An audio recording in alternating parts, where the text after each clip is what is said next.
Praise the lord. ప్రభువైన యేసు నామములో అందరికీ వందనములు. యేసయ్య మాటను ఈ కార్యక్రమాన్ని వీక్షించడానికి ప్రేమతో నేను మిమ్మల్ని ఆహ్వానిస్తున్నాను. ఈ దినము మార్కు సువార్త 14వ అధ్యాయము 53వ వచనం నుండి 65 వచనాల వరకు మనము ధ్యానించుకుందాం. వారు యేసును ప్రధాన యాజకుని యొద్దకు తీసుకొని పోయిరి. ప్రధాన యాజకులు, పెద్దలు, శాస్త్రులు అందరూ అతనితో కూడా వచ్చిరి. పేతురు ప్రధాన యాజకుని ఇంటి ముంగిట వరకు దూరం నుండి ఆయన వెంటపోయి బండ్రోతులతో కూడా కూర్చొండి మంట యొద్ద చలి కాచుకొనుచుండెను. ప్రధాన యాజకులకును మహాసభల వారందరూ యేసును చంపింపవలెనని ఆయన మీద సాక్ష్యము వెదికిరి గాని ఏమీ వారికి దొరకలేదు. అనేకులు ఆయన మీద అబద్ధ సాక్ష్యము పలికినను వారి సాక్ష్యములు ఒకదానికి ఒకటి సరిపడలేదు. అప్పుడు కొందరు లేచి చేతి పని అయిన ఈ దేవాలయమును పడగొట్టి 3 దినములలో చేతి పని కాని మరి యొక్క దేవాలయమును నేను కట్టుదునని వీడు చెప్పుచుండగా వింటిమనిరి. ఆయన మీద అబద్ధ సాక్ష్యము చెప్పిరి గాని అలాగైనను వీరి సాక్ష్యము సరిపడలేదు. ప్రధాన యాజకుడు వారి మధ్యను లేచి నిలిచి, ఉత్తరమేమియో చెప్పవా? వీరు నీ మీద పలుకుచున్న సాక్ష్యమేమని యేసును నడిగెను. అయితే ఆయన ఉత్తరమేమీ చెప్పక ఊరుకుండెను. తిరిగి ప్రధాన యాజకుడు పరమాత్ముని కుమారుడు అయిన క్రీస్తువు నీవేనా అని ఆయనను అడుగగా యేసు అవును నేనే.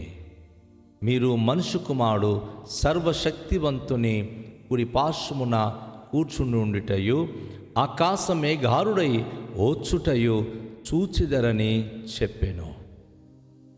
ప్రధాన యాజకుడు తన వస్త్రములు చింపుకుని, మనకు ఇక సాక్షులతో పని ఏమి?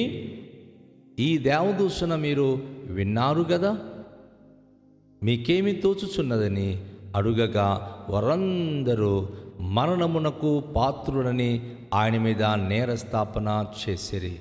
కొందరు ఆయన మీద ఉమ్ము వేసి ఆయన ముఖమునకు ముసుగు వేసి ఆయనను గుద్దుచు ప్రవచించుమని ఆయనను చెప్పసాగిరి. బండ్రోతులను ఆయనను అరచేతులతో కొట్టి పట్టుకొనిరి. ప్రియదేవునికి బిడ్డలారా, ఒక భయంకరమైన సంఘటన యేసయ్య జీవితంలో మనము ఈ దినము నేర్చుకుంటున్నాం, గమనిస్తున్నాం. గెత్సెమని తోటలో బంధించి తీసుకెళ్ళిన యేసు ప్రభును వారు విచారించడానికి వారి సమాజ మందిరంలోనికి తీసుకొని వెళ్ళారు. ఆ సమాజ మందిరములో ప్రధాన యాజకులు ఇంకా అక్కడ పెద్దలు, శాస్త్రులు కూడుకొని ఉన్నారు. ఎందుకంటే సైనిక బలగాన్ని వారు పంపించారు కదా. సైనికులు యేసు ప్రభువును బంధించి తీసుకొచ్చి ఉన్నారన్న సంగతి వారు విన్నప్పుడు అప్పటికే వారందరూ అక్కడ సమకూడి ఆయనను తీర్పు తీర్చడానికి సిద్ధమైపోయి ఉన్నారు.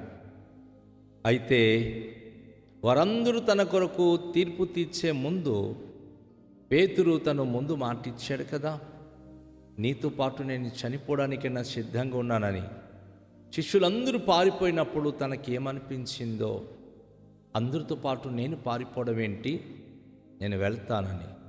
చాలాసార్లు మనం కూడాను ఎలాగైనా సరే ప్రభుతో మనం వెళతాం, మందిరానికి వెళతాం, సేవకుడితో వెళ్తాం అనుకుంటాం. కానీ కొన్ని అబంధరలు, కొన్ని పరిస్థితులు ఎదురైనప్పుడు ఆ పాస్టర్ గారు ఎవరు మనకు తెలియదని చెప్పి పారిపోయేటట్టు వారు లేకపోలేదు. మాకు ఆయనతో సంబంధం లేదు, ఆయన ఏం చేస్తున్నాడో మీరు చేసుకోండి, ఆయన గురించి మీ ఇష్టం అని చెప్పి చెప్పుకొని తప్పిపోయేవారు కూడా చాలామంది లేకపోలేదు. పేతురు జీవితంలో అదే జరుగుతుంది. పేతురు మరి ప్రధాన యాజకుని యొక్క ఇంటి ముంగిట దూరం నుండి ఆయనను వెంబడించుకొని పోయి బండ్రోతులతో కూడా కూర్చున్నాడు. అయితే మరి ఎప్పుడైతే ప్రధాన యాజకులు మహాసభలో ఉన్న వారందరూ యేసును చంపింపవలెనని ఆయన మీద సాక్ష్యం వెతుకుతూ ఉంటుంది, కానీ ఏమీ వారికి దొరకలేదు. మనం గమనించాలి, ఆ బండ్రోతుల మధ్య కూర్చున్న పేతురుకి అవస్థ ఎదురైంది. నువ్వు ఆయనతో ఉన్నవాడు కదా అని చెప్పి కొంతమంది తనను ప్రశ్నించినప్పుడు ఓ చిన్న పాప కూడా వచ్చి ప్రశ్నించి, అవునవును నువ్వు ఆయనతో ఉన్నవాడివి అంటే, ఆయన యేసు ప్రభు వారి యొక్క మరణం గురించి వారు చర్చించుకోవడం విని ఎలాగైనా నేను తప్పించుకోవాలని చెప్పి ఆయనకి నాకు సంబంధమే లేదు, ఆయన ఎవరో నాకు తెలియదని ముమ్మారు అబద్ధం వంకి కోడి కూసిన వెంటనే ఆయన తప్పిపోయాడు, వెళ్ళిపోయాడు. అయితే అక్కడ కూర్చున్న వీరందరూ ఏం చేస్తున్నారు అంటే అబద్ధ సాక్ష్యం, అంటే ఆయన మరణానికి సంబంధించిన సాక్ష్యం ఎవరు చెప్తారు? సాక్ష్యము లేకుండా మరణశిక్ష విధించడము అది రాజ్యాంగ విరుద్ధం. ఒక వ్యక్తికి బలమైనటువంటి ఆ యొక్క దూషణాలు లేక అబద్ధ సాక్ష్యాలు ఆ సాక్ష్యము చెప్పినప్పుడే ఆ వ్యక్తి మరణానికి పాత్రుడు కాగలడు. అయితే వీరెంతో ప్రయత్నిస్తున్నారు, అబద్ధ సాక్ష్యాలు పలికిద్దామని చాలామంది తీసుకొచ్చారు. అయితే చాలామంది ఆయన మీద నేరమోపుతూ 46 సంవత్సరాలుగా శ్రమించి కట్టిన ఈ దేవాలయమేమో ఈయన మీరు విరగొడితే 3 రోజుల్లో కట్టేస్తానని చెప్తున్నాడండి. దేవాలయం గురించి ఇలా అనొచ్చా? 46 సంవత్సరాలు కట్టిన దేవాలయము 3 రోజులు కట్టేయగలడు ఈయన అని చెప్పి తన మీద ఇలాంటి అబద్ధ సాక్ష్యము పలికారు. మరికొంతమంది ఆయన గురించి రకరకాల విధాలుగా అబద్ధ సాక్ష్యం చెప్తున్నారు, కానీ ఆ సాక్ష్యాలు ఒకదానికి ఒకటి పొంతన జరగట్లేదు. ఒక సాక్ష్యానికి ఎలాంటి పొందనాలు ఏమాత్రం కూడా కనబడడం లేదు. కనుక యేసు ప్రభువారు మరి వారి వైపు చూచినప్పుడు ప్రధాన యాజకుడు వారి మధ్య నిలబడి, ఈ సాక్ష్యాలని మీరు తప్పు చెప్తున్నారు, ఆ సాక్ష్యాలు సరైనది కాదు, నేనే అతనికి అడుగుతాను తను ఏ నేరం చేశాడో ఏంటో తన పరిస్థితి, ఆయన ఏం జవాబు చెప్తాడో చూద్దామని చెప్పి ఆలోచించి ఆయన ఏమన్నాడంటే, ప్రధాన యాజకుడు వచ్చి వారి మధ్య నిలిచి ఉత్తరమేమీ చెప్పవా, మాట్లాడవా? వీరు నీ మీద పలుకుతున్నటువంటి సాక్ష్యాలు ఏంటి, నువ్వేమని చెప్పలేవా అని చెప్పి తన మీద చెప్పే సాక్ష్యం కొరకు యేసు ప్రభును ఆయన రకరకాల విధంగా ప్రశ్నించి, నీ యొక్క జవాబు ఏమిటి అని అడిగినప్పుడు యేసు ప్రభువారు అప్పుడు ఇచ్చిన జవాబు ఏమిటో చూసారా? అయితే ఆయన ఉత్తరమేమీ చెప్పక ఊరుకుంటావా అని చెప్పి తిరిగి ప్రధాన యాజకుడు, పరమాత్ముని కుమారుడైన క్రీస్తువు నీవేనా అని ఆయనను అడుగుతున్నాడు. ఆ ప్రశ్న ఎంత పెద్దదో చూడండి. మరియమ్మ గర్భము ధరించినప్పుడు స్వయాన దేవదూత మరియమ్మతో చెప్పిన మాట ఇది, అమ్మా నువ్వు గర్భము ధరించుక కుమారుని కంటావు, ఆయన సర్వోన్నతుడైన దేవుని కుమారుడు అనబడతాడు. ఇది లేఖనాలను బట్టి నిజమైనది. అంతకుముందే యేసుప్రభు వారు పరిసయ్యులకు శాస్త్రులకు ఈ యాజకులకి ఒక మాట అన్నారు, మీరు దేవుని లేఖనములు గ్రహించక పొరపాటు పడుతున్నారు. దేవుని శక్తిని కానీ దేవుని లేఖనమును గ్రహించని వాడు ఎప్పుడు పొరపాటులోనే మాట్లాడతాడు. క్రైస్తులో లేరా? వాక్యము చదవని వారు, దైవిక శక్తి ఎరగని వారు, వారి కళ్ళ ముందు ఎన్ని అద్భుతాలు జరిగినా చూసి కూడాను గుండెల్లో ఉన్నటువంటి వారి ద్వేష భావాలను బట్టి వారు అపనింద మోపుకుంటూ పోతా ఉంటారు. వారు దౌర్భాగ్యమైన మాటలు పలుకుతూ తమ జీవితాలు గడుపుతారు. ఇక్కడ ప్రధాన యాజకుడు యేసు ప్రభుకు ప్రశ్నించే ప్రశ్న ఏమిటంటే, పరమాత్ముడైన మహోన్నతుడైన దేవుని కుమారుడైన క్రీస్తు నువ్వేనా?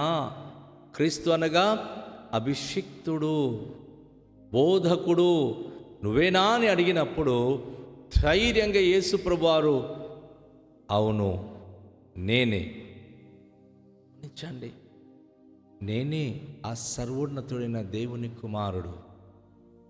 ఇక్కడ ఒక విషయం గమనించాలి. ఒక వేశ్యగా సమరయ పట్టణములో తప్పుడుగా జీవిస్తున్న ఆమె యేసయ్య మాట విని విశ్వసించినప్పుడు రాబోచున్న మెస్సయ్యవు నువ్వే అని నాకు తెలుసు అని చెప్పి ఆ మాట సమరయ పట్టణం అంతా చెప్పినప్పుడు ఈరోజు సమరయ పట్టణం అంతా ప్రభును నమ్ముకొని దేవునికి ప్రియమైన ప్రజలయ్యారు.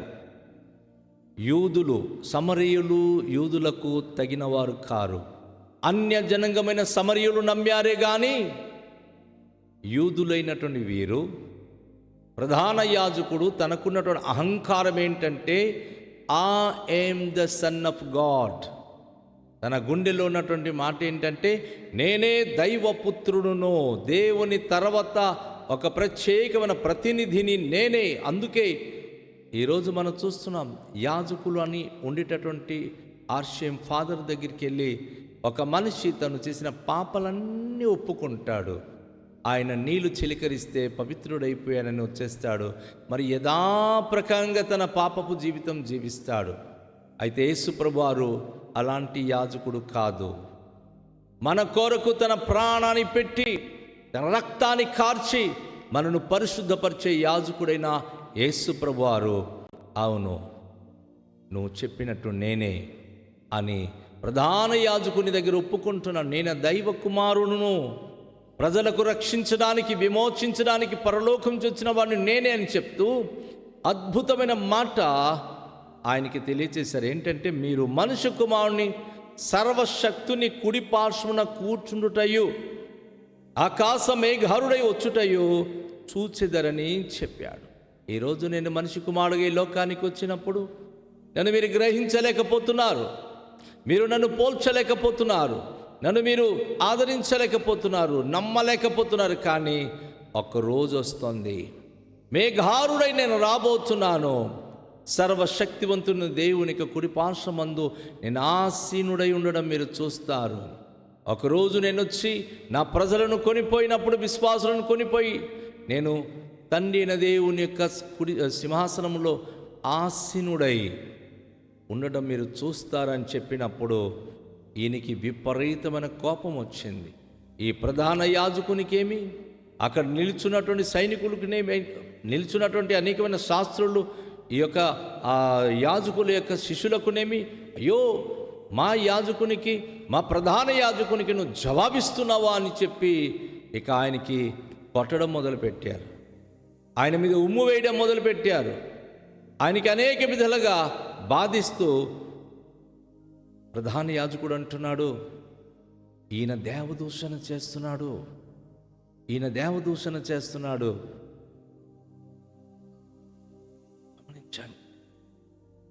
ఆయన దేవదూషణ చేస్తున్నారు.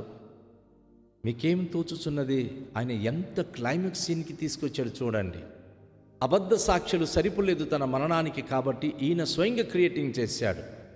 ఈయన దేవుని కుమారుడని, అంటే నాకు వ్యతిరేకంగా చెప్తున్నాడు, నేనే దేవుని కుమారుడు అని.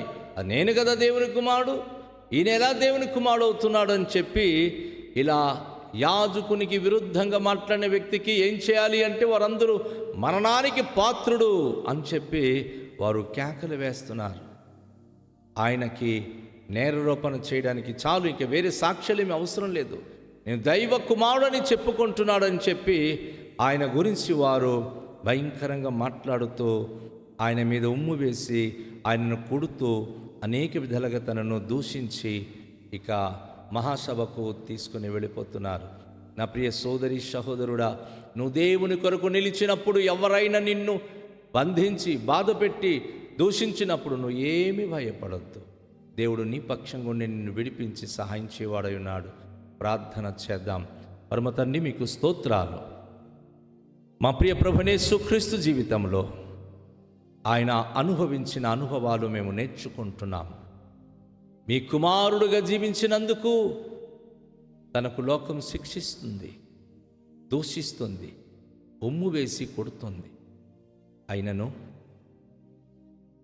మా ప్రియ ప్రభు అయిన యేసుక్రీస్తు ఆయన నిజముగా దేవుని కుమారుడని మేము నమ్ముతున్నాం. ఆ నమ్మకము వైతొలిగిపోకుండా విశ్వాసంలో మమ్మల్ని స్థిరపరిచి బలపరిచి మీ మహిమ కొరకు నడిపించండి. ఆశ్చర్య కార్యములు మా జీవితంలో జరిగించండి. సకల మహిమ ఘనత ప్రభావాలు మీరే పొందుకున్నామని యేసు నామములో ప్రార్థిస్తున్నాం తండ్రి. ఆమేన్. అందరికీ షాలోం. ప్రభు మనను దీవించునుగాక.